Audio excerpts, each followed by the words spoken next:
भाजपा की लिस्ट में नहीं दिखा गडकरी का नाम तो भड़क उठे उद्धव ठाकरे।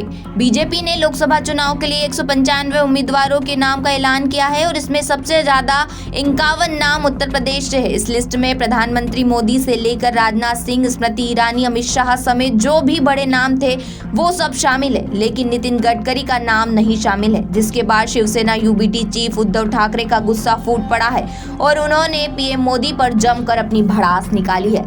दरअसल बीजेपी ने पहली लिस्ट से नितिन गडकरी को बाहर कर दिया है तो शिवसेना यूबीटी चीफ उद्धव ठाकरे भड़क गए हैं। उन्होंने तो यहां तक कहा है कि हम मोदी शाह को तो जानते तक नहीं। रविवार को एक कार्यक्रम के दौरान ठाकरे ने कहा, हम भाजपा को प्रमोद महाजन और गोपीनाथ मुंडे की वजह से जानते हैं। हमारे उनके साथ पारिवारिक संबंध है और महाजन को भाजपा शिवसेना गठबंधन का आर्किटेक्ट कहा जाता था। उन्होंने कहा, गडकरी के बाद में आए, हम मोदी और शाह जैसे नामों को जानते भी नहीं थे। ठाकरे ने कहा, गडकरी ने मुंबई पुणे एक्सप्रेसवे और मुंबई में 55 फ्लाईओवर बनाकर बहुत अच्छा काम किए हैं।